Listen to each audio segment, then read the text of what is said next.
विकार क्या है? काम, क्रोध, लोभ, मोह, यही ना विकार हैं जो हम सबको परेशान करते हैं। क्रोध हमें परेशान करता है, लोभ हमें परेशान करता है, काम हमें परेशान करता है, यही ना विकार हैं। इन विकारों से बड़ा तो कोई विकार नहीं है। अब सवाल ये खड़ा हुआ कि ये काम, ये क्रोध, ये लोभ, ये मोह, ये हैं कौन? तो सुनो इनकी कहानी। बताओ, काम सबको परेशान करता है। काम, वासनाएं, चाहे चिड़िया हो, चिड़िया को भी वासनाएं परेशान करती हैं। छोटी सी है चिड़िया, और तो छोड़ो, ये मक्खियां उड़ रही हैं ना, ये मक्खियों को भी काम वासना परेशान करती है। ये भी काम के द्वारा ना संतान पैदा करते हैं। अब सवाल खड़ा हुआ कि ये काम है कौन? चलो बताओ, कामदेव के पिता का नाम क्या है? ये काम सबको परेशान करता है, बताओ काम के बाप का नाम क्या है? बोलो, सबको परेशान कौन करता है? काम। और काम का पिता कौन है? बोलो। शंकर जी ने इसी कामदेव को जला दिया था तीसरी आंख से।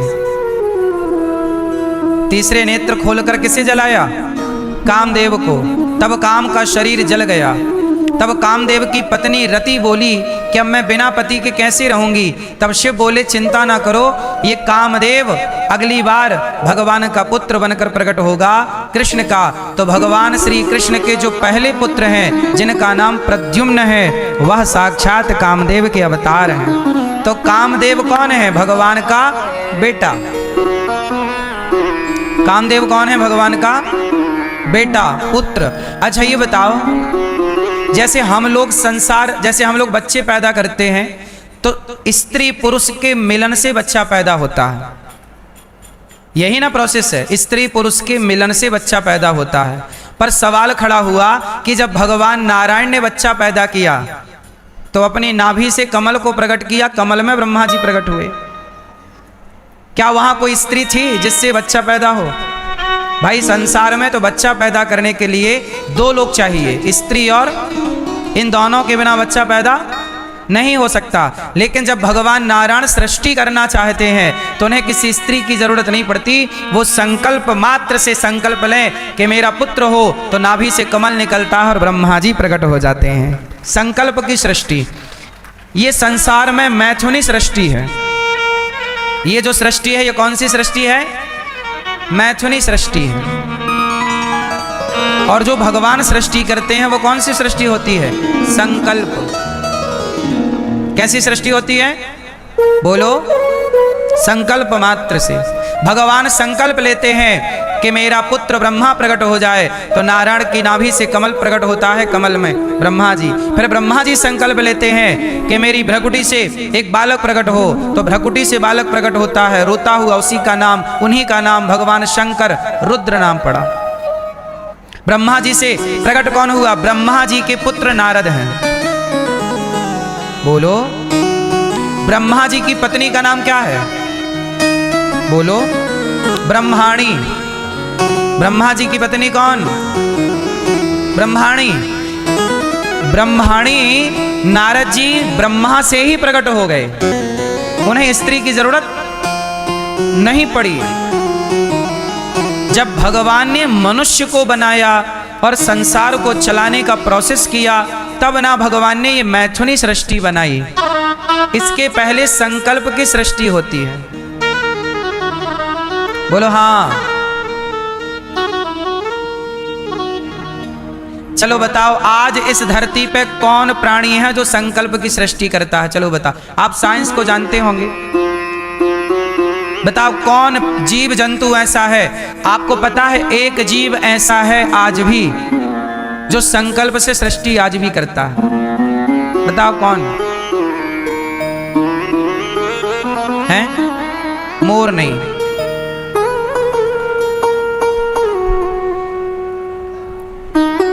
कोई जीव आज भी ऐसा है जो संकल्प से सृष्टि करता है। संकल्प से कैसे?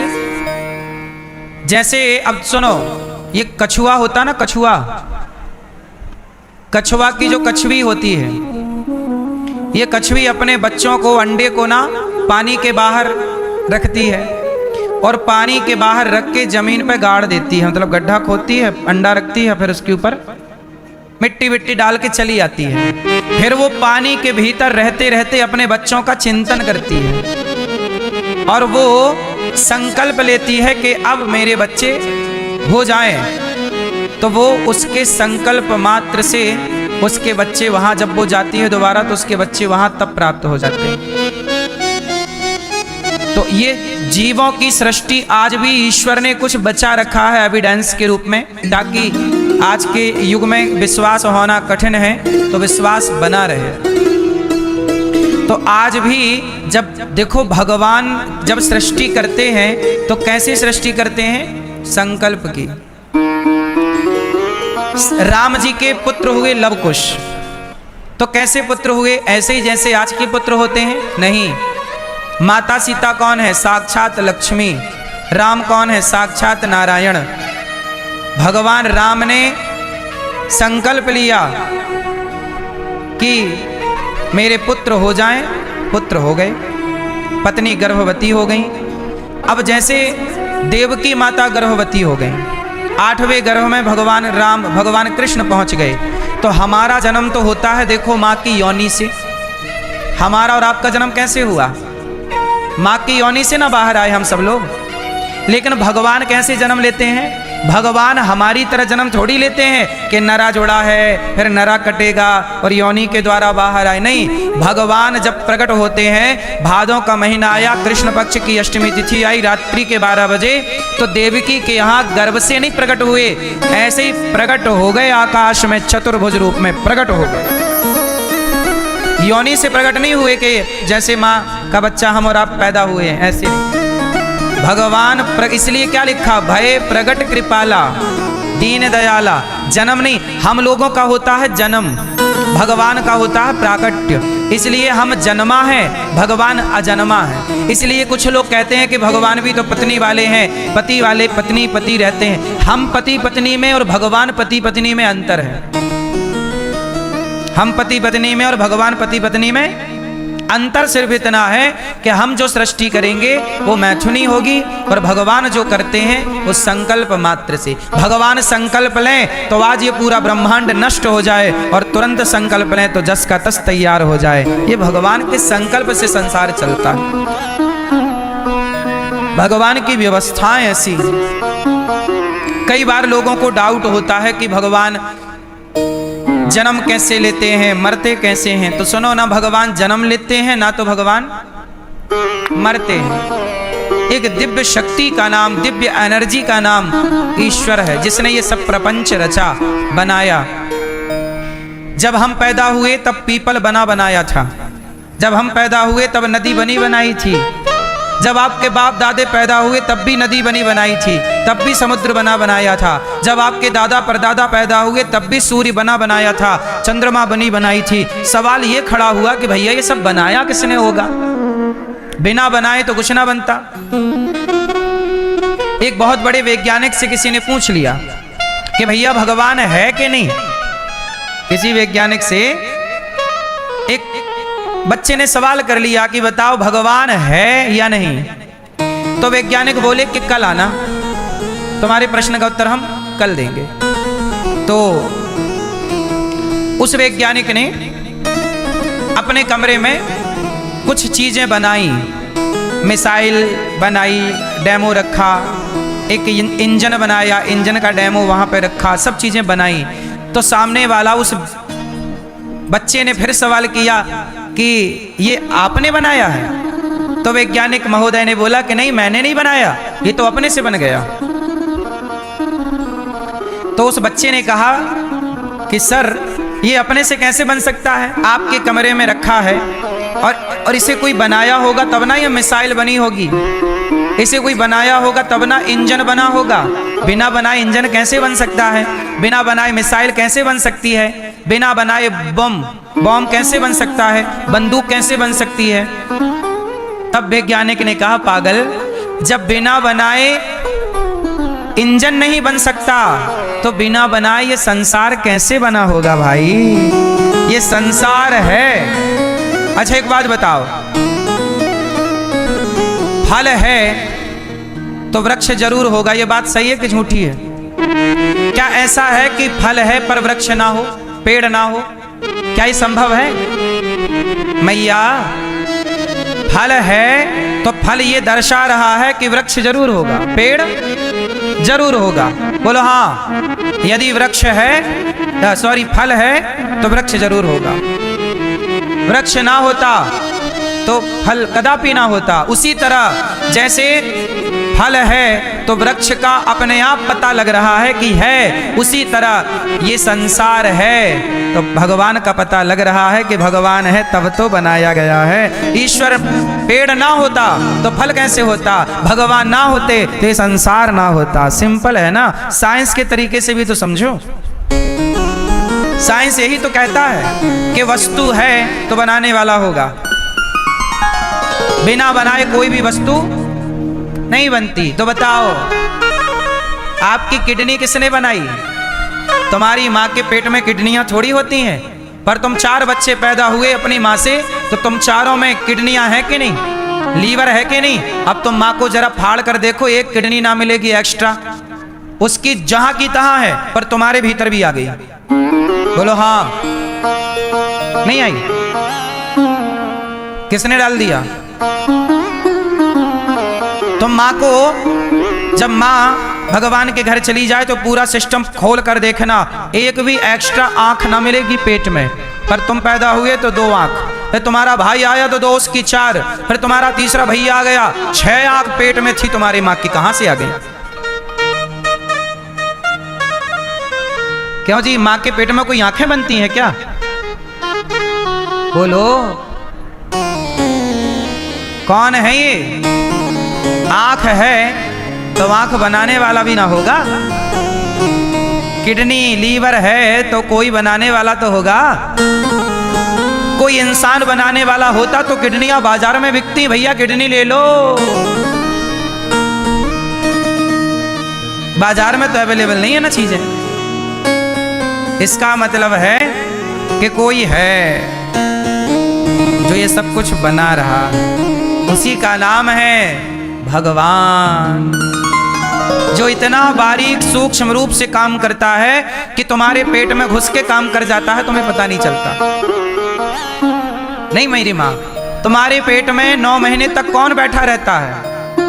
वो भगवान ही ना तुम्हारे बच्चे को यहाँ बैठ के बनाता है। तुम पहचान नहीं पाती हो, पकड़ नहीं पाती हो, तुम कहती हो पेट में बच्चा है। नहीं, पेट में केवल बच्चा है नहीं, भगवान भी है जो बना रहे। बिना बनाए माचिस की तीली नहीं बन सकती। बिना बनाए माचिस की, बोलो, बिना बनाए माचिस की तीली नहीं बन सकती, तो बिना बनाए ये बच्चा कैसे बना होगा? कोई तो होगा ना इसे बनाने वाला।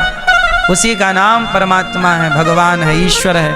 उसी को अलग अलग नामों से पुकारते हैं। उसी को कोई गॉड कहता है, उसी को कोई राम कहता है, कृष्ण कहता है, नारायण कहता है, हरि कहता है, शंकर कहता है। कुछ भी कहो, जाकी रही भावना जैसी, प्रभु मूरत देखी तिन तैसी। रचा है सृष्टि को जिस प्रभु ने, वही ये सृष्टि चला रहे हैं। जो पेड़ हमने लगाया पहले, जो पेड़ हमने लगाया पहले, उसी का फल हम अब पा रहे हैं।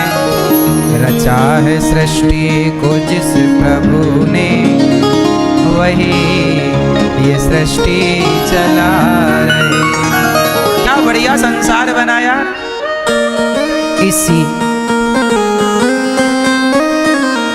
इसी धरा से शरीर पाए, इसी धरा से शरीर पाए, इसी धरा में फिर ये समाए। क्या व्यवस्था है, यहीं से बनता है और यहीं मिलता है। इसी धरा से शरीर पाए, इसी धरा में फिर ये समाए। है सत्य नियम यही धरा का, है सत्य नियम यही धरा का। एक आ रहे हैं एक जा रहे हैं। बच्चा पैदा होता है और दादाजी टपक गए, एक गए एक आए, यही ना नियम है। बच्चा पैदा हो गया पोता और दादाजी टाटा बाय बाय। एक आ रहा है एक जा रहा है। क्या ईश्वर का सिस्टम है, क्या व्यवस्था है, क्या मैनेजमेंट। आपके घर में ज्यादा पैसा हो, घर बड़ा हो, तो आप एक वो रखते हैं ताकने वाला, है ना, क्या बोलते हैं, सिक्योरिटी, है ना। भाई देख लेना सब कोई सामान अव्यवस्थित ना हो, सेफ्टी सिक्योरिटी रखते कि नहीं। लेकिन ईश्वर ने इतना बड़ा संसार बनाया, एक भी सिक्योरिटी नहीं। क्यों बताओ क्यों? क्योंकि उसे पता है कि तुम एक रत्ती चोरी कर ही नहीं सकते। यहां से कौन लेके गया है कि तुम लेके जाओगे? कोई नहीं ले जा सकता एक तिनका। इसलिए ईश्वर ने कोई सिक्योरिटी रखी ही नहीं, सुरक्षा कर्मी रखा ही नहीं। जिन्होंने भेजा जगत में जाना, तय कर दिया लौट के फिर से आना। अच्छा ये बताओ आप लोगों को किन्होंने भेजा? हो मेरी मैया, आपको किसने भेजा? किसने भेजा आपको? जिन्होंने भेजा जगत में जाना। किन्होंने भेजा आपको? भगवान ने। और जिन्होंने भेजा है ना, उन्होंने पहले से तय कर रखा है कि आप मरोगे कब। आपके आने की टिकट हो गई ना, जाने की भी सबकी हो चुकी है, बस टिकट हाथ में नहीं आई है। सबकी टिकट जाने की भी हो चुकी है, सबकी तारीख निश्चित है किसको कब मरना है। ये बात सही है कि गलत है? जिन्होंने भेजा जगत में जाना, तय कर दिया लौट के फिर से आना। जो भेजने वाले हैं यहाँ पर, जो भेजने वाले हैं यहाँ पर, वही फिर वापस बुला रहे हैं। रचा है सृष्टि को जिस प्रभु ने, वही ये सृष्टि चला रहे। जिन्होंने भेजा है वही बुला रहे हैं, आ जाओ चलो हो गया काम। भगवान मेरे से जितना टाइम काम कराना चाहें कराएंगे, एक टाइम बाद भगवान मेरे को बुला लेंगे, चलो अनिरुद्धाचार्य आ जाओ, हम चले जाएंगे। वो तो भगवान का काम करने यहाँ बैठे हैं। ईश्वर चाह रहे हैं कि यहाँ सब भक्तों को भोजन मिले, सबकी सेवा हो, वृद्ध माओं की सेवा हो, ये सब सेवा हो। इस शरीर से भगवान चाह रहे हैं तो हो रही है। वो चाहेंगे चलो आ जाओ तो आ जाओ, चलो। बैठे हैं जो धान की बालियों में, समाए मेहंदी की लालियों में, हर डाल हर पत्ते में समा कर, हर डाल हर पत्ते में समा कर, गुल रंग बिरंगे खिला रहे हैं। रचा है सृष्टि को जिस प्रभु, वही ये सृष्टि चला रहे हैं। वही चला रहे हैं और कोई नहीं। इसलिए ये खेल सब उन्हीं का है या नहीं? मारने वाला है भगवान, बचाने वाला है भगवान। बाल नवा का होता उसका, बाल नवा का होता उसका, जिसका रक्षक दया निधान। मारने वाला है भगवान, बचाने वाला है भगवान। जल थल अग्नि आकाश गगन में केवल उसकी सत्ता, उसकी मर्जी के बिना यहाँ हिल न सके एक पत्ता। उसी का चाहा यहाँ पे होता, उसी का चाहा यहाँ पे होता, उसी की शक्ति महान। मारने वाला है भगवान, बचाने वाला है भगवान, मारने वाला है भगवान, बचाने वाला है भगवान। इसलिए हर हाल में प्रसन्न रहो, सब कुछ ईश्वर की मर्जी है। भगवान ने सारे ब्रजवासियों को बैकुंठ का दर्शन कराया। सबने कहा प्रभु हमें वृंदावन चाहिए। ये वृंदावन जो है ना बैकुंठ से भी श्रेष्ठ है। आपको पता है ये बात? अच्छा बताओ, आप में से कितने लोगों को वृंदावन अच्छा लगा? क्या अच्छा है यहाँ पर? क्यों मैया, यहाँ क्या अच्छा है? सच बताओ, आपका घर, आपका शहर और वृंदावन, आपका घर आपका शहर जैसा ही वृंदावन है या वृंदावन में कुछ अलग अनुभूति है ना? कुछ अलग? क्या अलग है बताओ? क्यों भैया, वृंदावन घर जैसे ही है कि कुछ अलग लगा आपको? क्या अलग है? क्या अलग है? यहाँ पर यहाँ की माटी, यहाँ की हवा, यहाँ का वातावरण अलग है, दुनिया से अलग है, भारत से भी अलग है। अर्थात भारत के गांव शहर के हर माहौल से यहाँ का माहौल अलग है। अलग है, क्या अलग है? यहाँ की मिट्टी में भगवान नंगे पांव चले, ये भगवान की जन्मभूमि है। आपको आपकी जन्मभूमि कितनी प्रिय है तो भगवान को भगवान की जन्मभूमि कितनी प्रिय होगी? नहीं होती? आपको आपकी जन्मभूमि बड़ी प्रिय लगती है, भाई ये हमारी जन्मभूमि, ये हमारा गांव है, ये हमारा शहर है। हम सबको अपनी अपनी जन्मभूमि अच्छी लगती है और लगना भी चाहिए। ऐसी भगवान की ये जन्मभूमि है, ये भगवान की लीला स्थली है।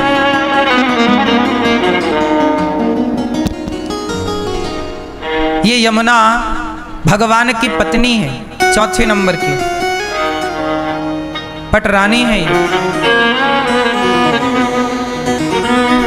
ये भगवान, जहां आप लोग बैठ के कथा सुन रहे हैं, ये भगवान श्री कृष्ण की वृंदावन रास स्थली रही है। यहीं पर रास रचाए हैं। जिस भूमि पर आप बैठे हैं, आज से 5,500 साल पहले इस धरती पर भगवान कृष्ण के चरण पड़े हैं। रास रचाने में, गैया चराने में कोई कभी ना कभी। यहाँ बैठ के भगवान खेले, खाए, लीला किए। अलग है वृंदावन। यहाँ की धरती में भक्ति है। यहाँ कोई ना चाहे तो भी भक्ति होती है। क्यों? यहाँ कोई ना चाहे तो भी भक्ति है। यहाँ की हवा में भक्ति है। यहाँ बड़े बड़े साधु संतों के चरण पड़े, संतों के भजन का प्रभाव इस वायुमंडल में है। आपने देखा होगा, जहाँ इत्र की फैक्ट्री होती है, इत्र जहाँ बनता होगा तो वहाँ के 10-20 किलोमीटर तक इत्र की गंध अपने आप उस वातावरण में होती है। ये बात सही है कि गलत है? और जहाँ शहर भर का कचरा नाला इकट्ठा हो, वहाँ चारों तरफ 2 किलोमीटर दूर तक उसकी दुर्गंध होती है। उसी तरह यदि गलत चीज की गंध हवा में घुल गई, इत्र की गंध हवा में घुल गई, तो भक्ति की गंध भी तो हवा में घुलती है, भजन का प्रभाव भी तो हवा में घुलता है। कोरोना के बैक्टीरिया भी तो हवा में घुल के जा रहे थे, तब ना आदमी मास्क लगा रहा था कि भाई हमारे भीतर सांसों से ना चले जाएं। क्यों? तो बैक्टीरिया भी तो होते हैं ना हवा में, नहीं होते? तो वो बैक्टीरिया भजन के यहाँ हैं। यहाँ निरंतर कथा, निरंतर सेवा, निरंतर भगवान का दर्शन, निरंतर भगवान की सेवा, अखंड सेवा। यहाँ भगवान के सिवा कुछ नहीं, किसी का कोई काम नहीं है। यहाँ केवल भगवान की भक्ति करना, काम करना। काम भी करते हैं लोग तो भगवान के आश्रित रह के करते हैं। अब काम तो ये दास अनिरुद्ध भी करता है, पर काम करते हुए हम यही तो भाव रखते हैं ना कि सब कुछ भगवान का है। ये मानसिकता यहीं बन सकती है। आप घर में प्रयास करो तो घर में भी बन जाए कि सब भगवान का है, वरना घमंड आने में तो तनिक देर नहीं लगती। आज भगवान ने सारे ब्रजवासियों को वैकुंठ दिखाया, कह दिया उन्होंने हमें वैकुंठ नहीं चाहिए, हमें वृंदावन चाहिए। वृंदावन की महिमा प्यारे कोई ना जाने, प्रेम नगरिया मनमोहन की प्रेमी पहचाने। धन्य है ये वृंदावन, धन्यम वृंदावनम तेना भक्तिर्नृत्यति यत्र च। धन्य है ये वृंदावन जहाँ भक्ति महारानी ताता थैया करके नाचती हैं। अद्भुत दर्शन है। आज भगवान ने यमुना के तट पर ब्रजवासियों को वृंदावन वापस लाए। यमुना के तट पर खड़े होकर श्याम सुंदर ने आज बांसुरी बजाई। वाह,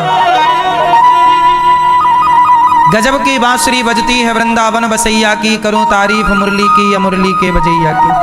आज भगवान ने बांसुरी बजाई, क्यों? आज भगवान रास रचाना चाहते हैं। गजब, ये बांसुरी भगवान को बड़ी प्रिय लगती है? बांसुरी भगवान को क्या लगती है? क्यों? बांसुरी बनती है बांस की, पोली होती है, भीतर से क्या होती है? खाली।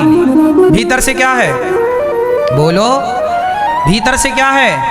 हाँ, भगवान कहते हैं जो भीतर से खाली हो जाता है उसे मैं अपनी भक्ति प्रेम कृपा से भर देता हूँ। आप खाली हो नहीं पाते तो भगवान चाह करके भी भर नहीं पाते। बाल्टी खाली होगी तब तो कुआं उसे भरेगा। अब कुएं में बाल्टी उतरे और भर के ही उतरे तो कुआं बोलेगा बहन पर भरी हो तो भरी रहो। बाल्टी कुएं में उतरती है तो भरी कि खाली? बोलो बोलो, खाली होगी तब ना कुआं भरेगा उसे। उसी तरह आपको पहले खाली होना पड़ेगा। आप लोग भरे हैं किससे? क्रोध से, लोभ से, बुराइयों से, वासनाओं से, ना जाने कितनी तरह का आपने छल कपट भीतर भर रखा है। उसके प्रति ईर्ष्या, उसके प्रति द्वेष, उसके प्रति घृणा, उसके प्रति नफरत। सास के प्रति घृणा है, बहू के प्रति नफरत है। ये भरा है कि नहीं आप लोगों के अंदर? 10 साल पुरानी बात आपको जस की तस याद है। कथा याद नहीं होती। सास की बातें याद रखती हैं सारी बहुएं, बहू की बातें याद कर लेती हैं सासें, लड़ती रहती हैं। उन्हीं बातों को उठा उठा तुमने ऐसा कहा था 10 साल में, फिर लड़ाई चालू हो गई। उन्हीं बातों, जिन बातों का कोई लेना देना नहीं। बोलो हाँ, आप लोग खाली नहीं हैं। बांसुरी क्या है? जोर से, खाली है। खाली है तो भगवान ने कृपा ऐसी की कि उसे अपने होठों से चिपका लिया। नहीं, भगवान ने उसे अपने अधरों से लगा लिया, क्योंकि खाली है। जब जीव खाली होता है तो भगवान उसे अपने हृदय से लगा लेते हैं, चिपका लेते हैं अपने हृदय से। खाली तो बनो। निर्मल मन जन सो मोहि पावा, मोहि कपट छल छिद्र न भावा। निर्मल हो जाओ, खाली बांसुरी बन जाओ। बांसुरी, कोई कितना भी छेद करे तुम में, कोई कितनी भी बुराई करे तुम्हारी, बांसुरी में कितने छेद हैं? 7। बांसुरी के ऊपर छेद किया करने वाले ने, लेकिन बांसुरी ने छेद करने वाले को कभी गाली नहीं दी। बेचारी जब बोली तो इतना मीठा बोली कि जहर से भरा हुआ सांप भी नाच उठा। इतना मीठा बोली। आप भी थोड़ा बांसुरी से सीखो, क्या? मीठा बोलना। आप लोग ऐसा बोलते हो कि सास बेचारी मर जाती है, बहू बेचारी मर जाती है। ऐसा बोलते हैं लोग, बड़ा कठोर। बोलो हाँ। आप ऐसा बोलते हो कि बाप रोने लग जाता है, बेटा रोने लग जाता है, लोग रोने लग जाते हैं। इतना कठोर ना बोला करो। क्यों? माया किसे कहते हैं? माया, मैया माया किसे कहते हैं? आपकी पड़ोसन को? हाँ, मैया ओ चश्मा वाली मैया, माया किसे कहते हैं? आपकी बहन का नाम है माया? नहीं, हमारी मौसी का नाम है माया।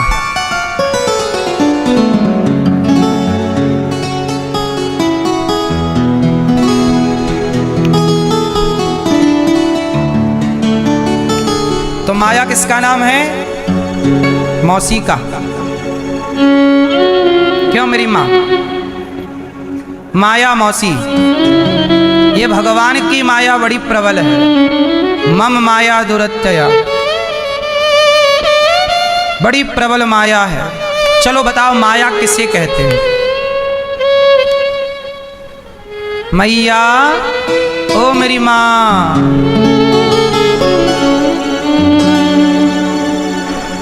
मैया सुन रही हो ना माँ, या पंचायत कर रहे हो माँ, या फिर जा रही हो माँ, क्या कर रही हो?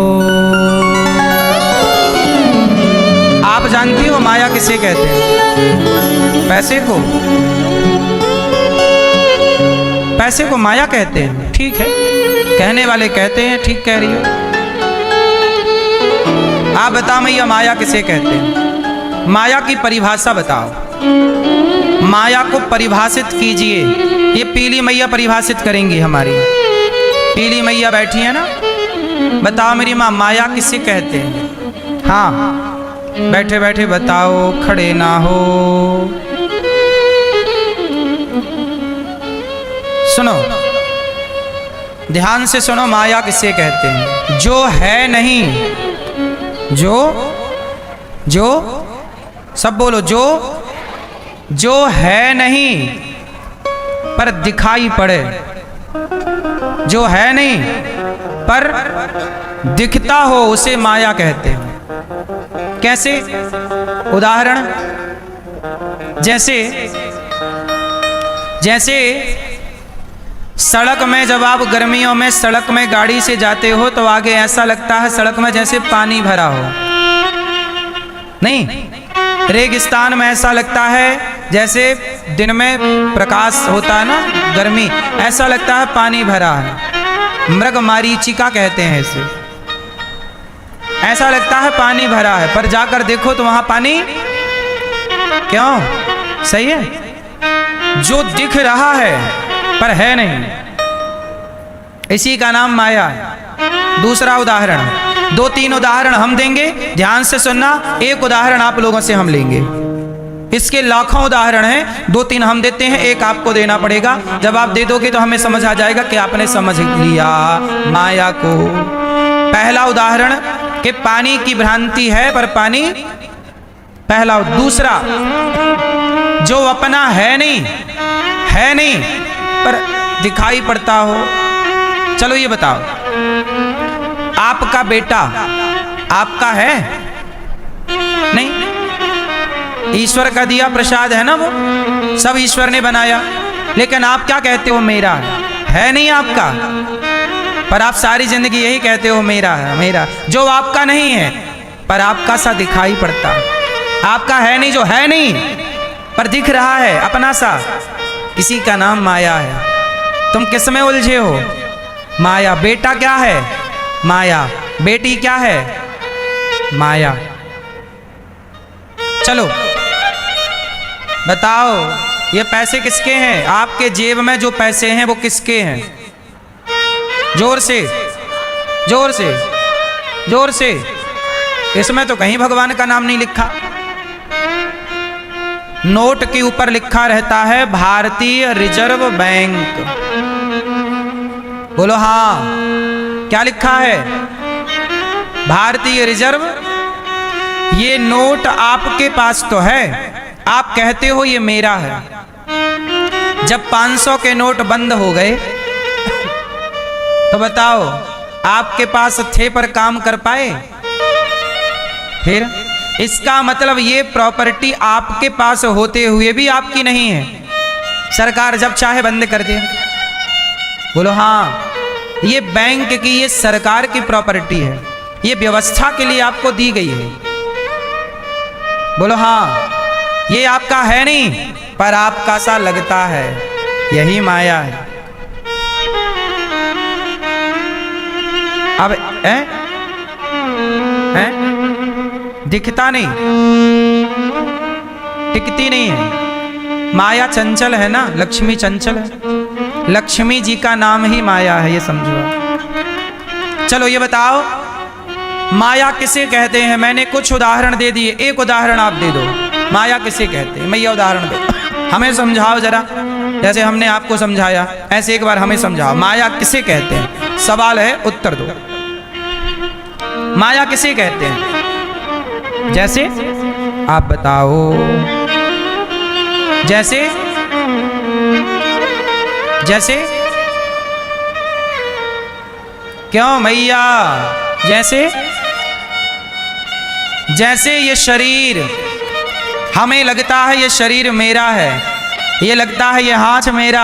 आज मेरी आंख में दर्द है, ऐसे ही तो कहते हो ना आप लोग। आज मेरी कमर में दर्द है, आज मेरे घुटने में दर्द है। मेरा घुटना, मेरी कमर, मेरा हाथ, मेरी आंख। सच बताओ, ये आंख आपकी है? तो आप क्या कहते हो? मेरी आंख। घुटना आपका है? आपका था तो फिर बीमार क्यों पड़ गया घुटना? आपका था तो ठीक कर लो। इसका मतलब कि हम लोग इस शरीर में भी एक मेहमान की तरह रहते हैं। एक दिन ये शरीर भी हमें छोड़कर, लेकिन हम लोग शरीर में रहते रहते इस अज्ञान में बंध जाते हैं कि जो अपना है नहीं, जो है नहीं पर दिखता है। ऐसा दिखता है कि ये आंख मेरी है, ये पाँव मेरा है, पर है नहीं अपना। ये भी माया है। आप इस शरीर में कैसे रहते हैं? जैसे आपके घर में कोई किराएदार रहता हो, किराएदार को जब चाहो आप घर खाली करा सकते हैं, उसी तरह शरीर किराए का है, जब भगवान चाहे तो घर खाली करा सकते हैं। हाँ ऐ मन मुसाफिर, हाँ हाँ ऐ मन मुसाफिर, निकलना पड़ेगा, निकलना पड़ेगा। काया कुटी घर खाली करना पड़ेगा। भाड़े के क्वार्टर को क्या तू संभाले, जिस दिन तेरे घर का मालिक निकाले। आएगा नोटिस, जमानत न होगी, गर तेरे पल्लू अमानत न होगी। होकर कैद तुझे जाना पड़ेगा, काया कुटी घर खाली करना पड़ेगा। तो क्या है ये? जिंदगी एक किराए का घर है, एक ना एक दिन बदलना पड़ेगा। मौत जब तुमको आवाज देगी, घर से बाहर निकलना पड़ेगा। भैया आप कौन हो? किराएदार हो। सच बताओ, सही किराएदार हो? क्या हमारी आत्मा पर हमारा अधिकार है? जब चाहे निकल जाए, जब चाहे खड़े खड़े आदमी गिर जाए। इसका मतलब हमारा शरीर भी नहीं है, लेकिन हम सारी जिंदगी क्या मानते हैं? ये मेरा, ये मेरा, ये मेरा। यही माया है। इस माया से बचना हो तो क्या करना पड़ेगा? शरीर मेरा ऐसा ना कहो, आंख मेरी ऐसा ना कहो, मेरे तो गिरधर गोपाल ऐसा कहो। मेरे भगवान गोविंद मेरो है, गोपाल मेरो है, गोविंद मेरो है, गोपाल मेरो है। और आप क्या कहते हो? ये आंखें मेरी है, ये बेटा मेरा है, ये पत्नी मेरी है, प्रॉपर्टी मेरी है, ये बिजनेस मेरा है, ये फैक्ट्री मेरी है। जबकि कहना क्या है? गोविंद मेरो है, गोपाल मेरो है, गोविंद मेरो है, गोपाल मेरो है। श्री बांके बिहारी नंदलाल मेरो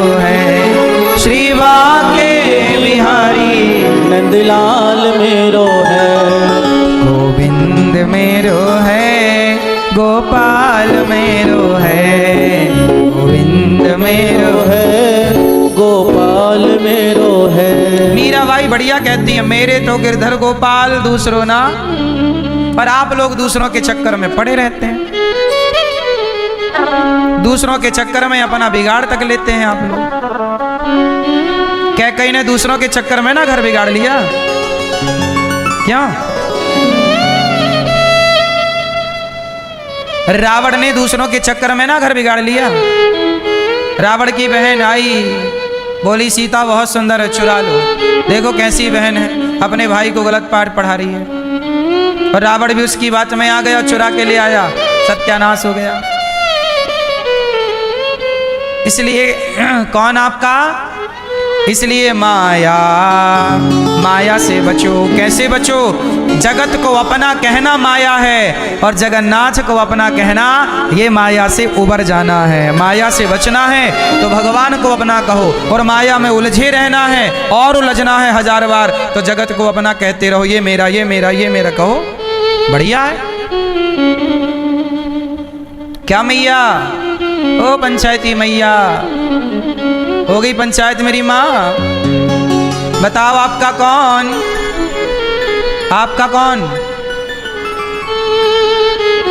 भगवान ने गोपियों को बुलाया। आज भगवान महारास रास रचाना चाहते हैं। निशम्य गीतम तदनंग वर्धनम ब्रजश्रियः कृष्ण गृहीत मानसा आजग्मुरन्योन्यमलक्षितोद्यमा सयत्र कांतो जवलोल कुंडला कुंडला।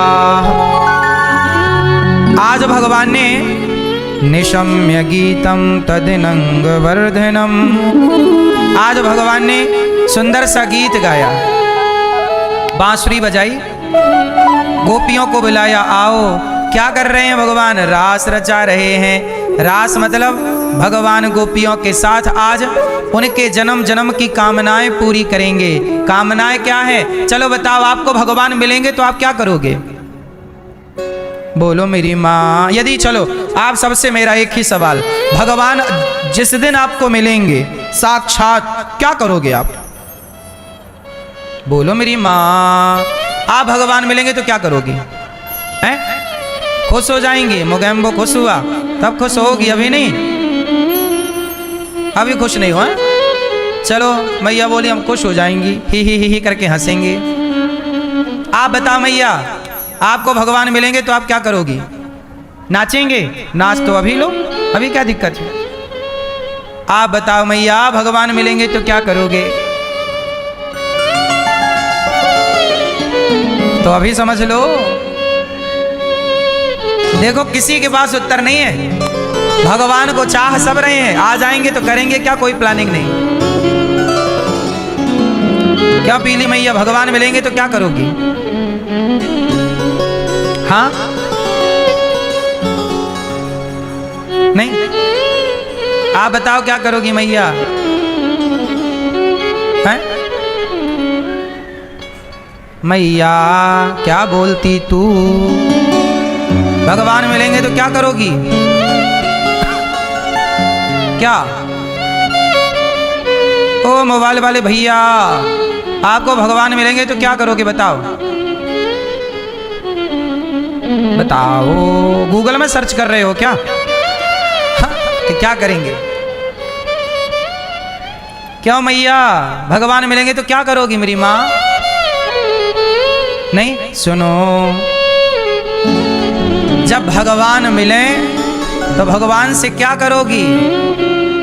अरे भगवान जब मिलेंगे, सालों बाद, वर्षों बाद जब आपका बेटा आपको मिलता है तो आप क्या करते हो अपने बेटे? बोलो। सालों बाद जब आपका बेटा आपको मिले, बेटी आपकी आपको मिले, तो क्या करोगे? सबसे पहला काम क्या? भगवान के चरणों से लिपट जाना। भगवान को देखते ही पहला प्रोसेस क्या? सोचिए, भक्त यही चाहता है कि मैं भगवान के गले कब लगूं, कब लगाएंगे भगवान गले से लगा लो ना।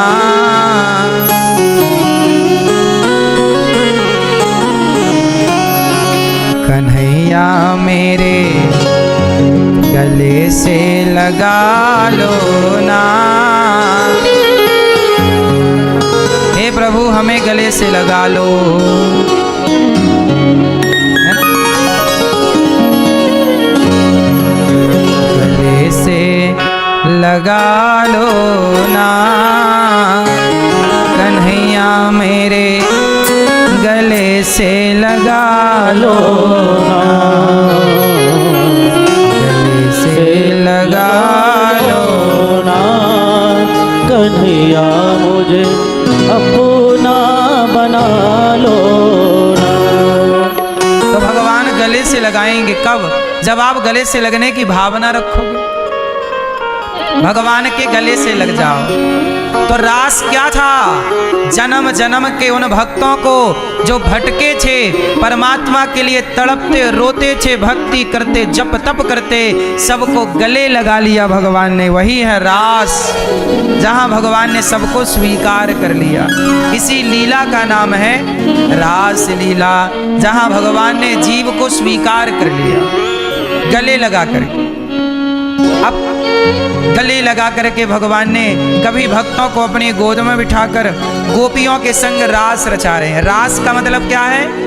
उनके संग समय बिताना, हंसी मजाक करना, सारे रसों का भाव हो। हास्य रस, करुण रस, व्यंग रस, ये सभी रस है ना।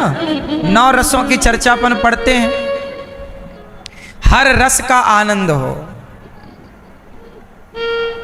इसलिए मेरी माँ जब भगवान गोपियों के संग रास रचाए तो भगवान गोपियों के हर भाव का ध्यान रखा।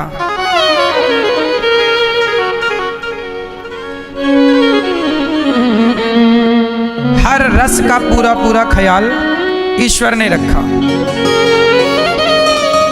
करुण रस में करुणा हुई। पहला रस क्या है? करुण रस। करुण रस से ही ना करुणा होगी। जब आप भगवान को रोकर पुकारोगे तब ना भगवान। माँ बच्चा नहीं रोए तो माँ बच्चे पर करुणा नहीं करती, बच्चा रोए तो माँ भी रोने लग जाती है, भक्त रोए तो भगवान भी रोने लग जाते हैं। श्रृंगार रस। आज जैसे छोटे बच्चे को माँ श्रृंगार करती है, कपड़े पहनाना, तेल लगाना, कंघी करना, पाउडर लगाना, सारा श्रृंगार कौन करता है? माँ। उसी तरह सदा भक्त श्रृंगार करता है भगवान का।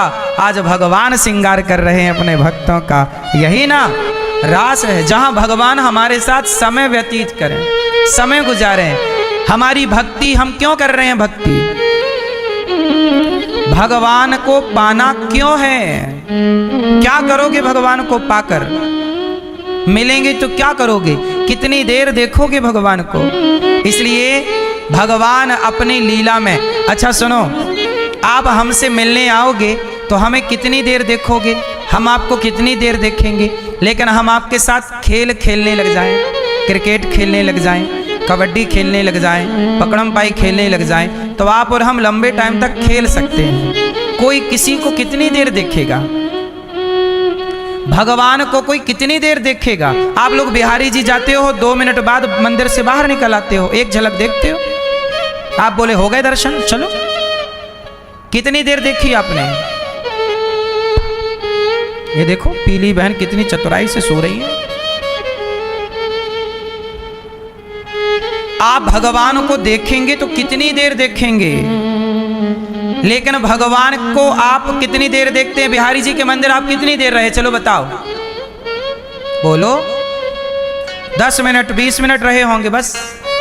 भगवान का दर्शन आपने 10 मिनट किया और भगवान की कथा आप 3 घंटे सुन रहे हैं। मतलब दर्शन से ज्यादा कथा सुनने का आनंद है। इसलिए हनुमान जी बोले राम से, मैं आपके साथ नहीं जाऊंगा गौलोक धाम, वहां साकेत। क्यों? मैं यहीं रहूंगा धरती पे। क्यों? बोले जहां आप जा रहे हो राम, क्या वहां आपकी कथा है? राम जी बोले वहां कथा नहीं है, वहां तो मैं ही हूं। हनुमान जी बोले आपका क्या? हनुमान जी बोले आपका क्या करूंगा? जहां आप हैं वहां आपकी कथा हो ये जरूरी नहीं है, पर जहां आपकी कथा है वहां आप जरूर होते हैं। इसलिए हनुमान जी नहीं गए, बोले जहां आपकी कथा होगी मैं वहां जाऊंगा। इसलिए जहां कथा होती है, राम कथा सुनवे को रसिया, राम चरित्र सुनवे को। हनुमान जी क्या सुनते हैं? राम चरित्र। जहां कथा है वही ना भगवान है। इसलिए भगवान से ज्यादा कीमती है भगवान की कथा, भगवान से भी बड़ी मैं। इसलिए क्या कहते हैं? राम बड़े के राम का नाम। बोलो कौन बड़ा? अरे भगवान ने कितनों को तारा होगा, पर भगवान के नाम ने तो करोड़ों को तार दिया। अजामिल को भगवान ने नहीं तारा, भगवान के। बोलो बोलो। इसलिए राम ने गिने चुने लोगों को तारा, उंगली पे गिन लो, पर राम के नाम ने तो करोड़ों को तारा।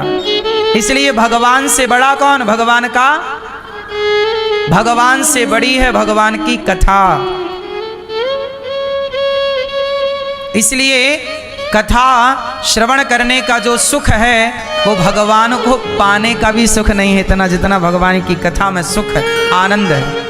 इसलिए गोपियां भगवान के संग देखना क्या, उनके संग नाच रही हैं, उनके संग लीला कर रही हैं। गोपियां भगवान को पाकर भगवान के चरणों को निहार रही हैं, उनकी कथा करती हैं, उनके बारे में गाती हैं।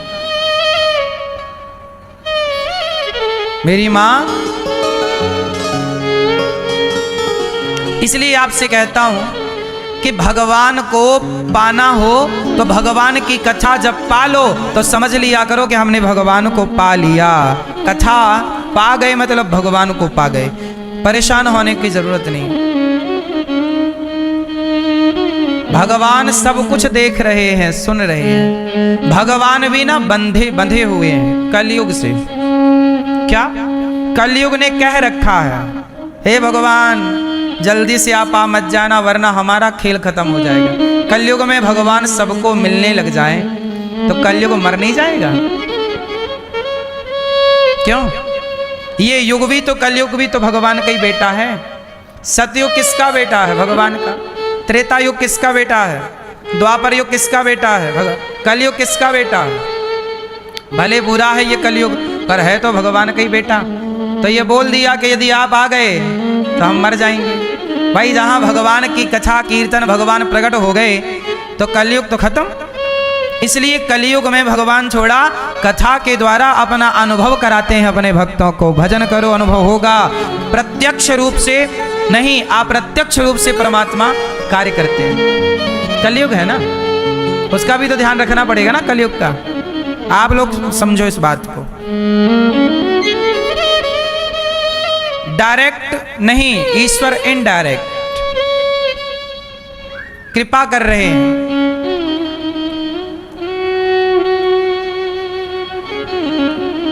ये भी विचार आज कथा सुनने आ गया।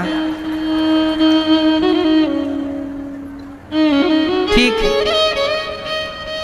तो भगवान बड़ी कृपा करते हैं। गोपियों के संग रास हुआ। रास मतलब, अच्छा भैया ये बताओ रास मतलब क्या? तुम करो तो रास लीला, हम करें तो कैरेक्टर ढीला। बताओ रास मतलब क्या? कैरेक्टर ढीला। क्या भगवान श्री कृष्ण ने जो रास रचाया उसमें क्या कैरेक्टर ढीला था? रास में कौन आया? शंकर जी आए। क्या बनकर आए? बोलो गोपी। रास में कौन सम्मिलित हो सकता है? पुरुष नहीं, पुरुष नहीं, स्त्री। क्या ये बात सही है? नहीं, ना पुरुष सम्मिलित हो सकता है रास में, ना स्त्री सम्मिलित हो सकती है रास में। जिसका मन निर्मल हो गया वो सम्मिलित होगा गोपी के भाव से। गोपी मतलब स्त्री नहीं, गोपी मतलब भाव, विचारधारा। गोपियों के मन में कोई कामना नहीं, निष्काम शंकर जी भी आए तो गोपी बनकर आए, नारद जी भी आए गोपी बनकर आए। गोपी मतलब गोपियों की तरह विचारधारा, जिसके मन में कोई वासना ना हो, निर्विकार हो गया हो, वो भगवान के रास में सम्मिलित होगा। तो रास लीला और कैरेक्टर ढीला। अब बताओ बॉलीवुड ने कितनी चतुराई से भगवान की रास लीला को कैरेक्टर ढीला से जोड़कर इस लीला को बदनाम करने का प्रयास किया। अच्छा ये बताओ, रास लीला मतलब कैरेक्टर ढीला है? फिर क्यों कहते हैं लोग तुम करो तो रास लीला? मतलब रास लीला और कैरेक्टर ढीला को जोड़ दिया, इससे तो यही सिद्ध होता ना कि रास लीला मतलब कैरेक्टर ढीला, जबकि है उल्टा। कुछ लोग बड़े चतुर होते हैं, चतुराई से कह देते हैं, समझने में बड़ी देर लगती है। कल प्रश्नोत्तरी में एक लड़का आया, उसने देवभूमि उत्तराखंड के बारे में उसने बोला कि देखो महाराज जी कुछ लोग यहाँ पर शराब पीते हैं। तो मैंने तो कहा कि भाई कुछ लोग शराब पीते होंगे। उसने कहा नहीं सब पीते हैं। मैंने कहा कैसे हो सकता, सब शराब कैसे पी सकते हैं, सब मांसाहारी कैसे हो सकते हैं उत्तराखंड के या भारत के किसी भी कोने के? विशेषकर उसने उत्तराखंड का नाम लेके बोला, देवभूमि का नाम लेकर बोला। उसने कहा कि वहां के पुजारी भी ऐसे ही हैं। नहीं,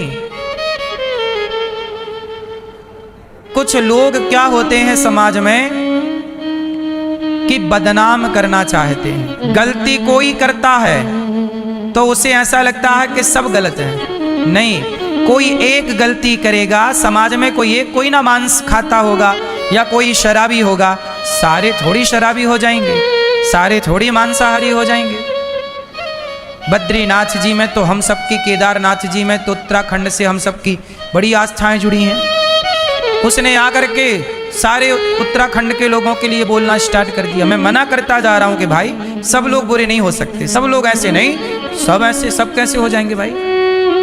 कुछ लोग होते हैं जो बदनाम करना चाहते हैं, गलत प्रचार करना चाहते हैं, गलत अफवाह फैलाना चाहते हैं। जो करता है गलत काम उसका नाम लेके बोलो कि ये गलत, ये गलत। हर जगह अच्छे बुरे लोग होते होंगे, पर मैं मना करता जा रहा हूं कि भाई सब बुरे कैसे हो सकते हैं।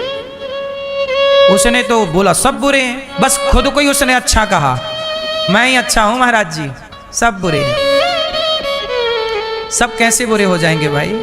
उत्तराखंड के लाखों लोग कथा सुनते हैं, लाखों लोग भगवान बद्रीनाथ जी का दर्शन करते हैं, कैसे बुरे हो जाएंगे सारे? ऐसे ही है कि अफवाह फैल जाती है और कुछ लोग उस अफवाह को ही सच मान लेते हैं। इसलिए ऐसी अफवाहों से हम सबको बचना चाहिए। हम सबको मांस शराब से बचना चाहिए। हम सबको भगवान के प्रति बड़ी श्रद्धा रखनी चाहिए। और कोई आपके परिवार में खाता पीता हो तो उसे समझाओ। कोई परिवार का खाता पीता हो, इससे ये नहीं होता कि पूरा राज्य ही खाता पीता होगा। सब नहीं हो सकते। इस धरती पे सब बुरे नहीं हो सकते और सब अच्छे नहीं हो सकते। अच्छे बुरे से धरती भरी है। ऐसे ये अफवाह फैला दी कि रास लीला मतलब कैरेक्टर ढीला। रास लीला भगवान की एक जगत के पालनहार की वह लीला है, जब भगवान अपने भक्तों से मिलते हैं, उस मिलन की लीला को रास लीला कहते हैं। जहाँ व्यक्ति जन्म जन्म के तपस्या पुण्य करके भगवान तक पहुँचता है, उस पहुँचने के बाद जो मिलन है, उस मिलन का नाम रास है, ना कि कोई कैरेक्टर ढीला।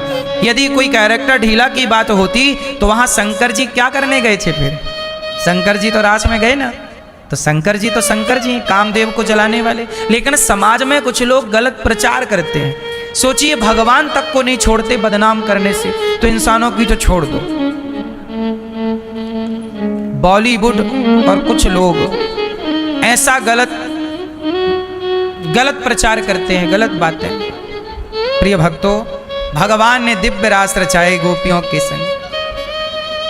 गोपियां आई, भगवान ने कहा देवियों यहाँ क्यों आई हो, जाओ अपने घर, पति कैसा हो, अंधा लंगड़ा बहरा काना खोरा, आपका पति आपका क्यों मैया, आपका पति आपका कौन है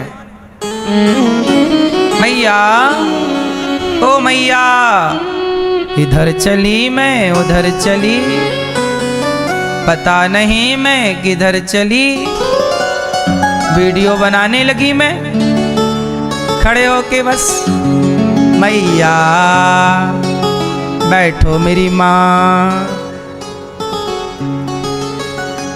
सुनो,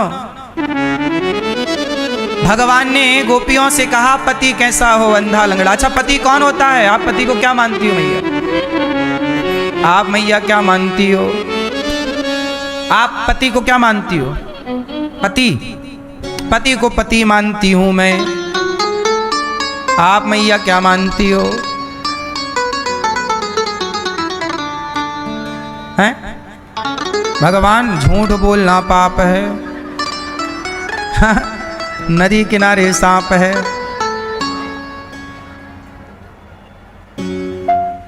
काला कौआ काट खाएगा, सच बोल, हाँ, काला कौआ काट खाएगा। मैया आप पति को क्या मानती हो,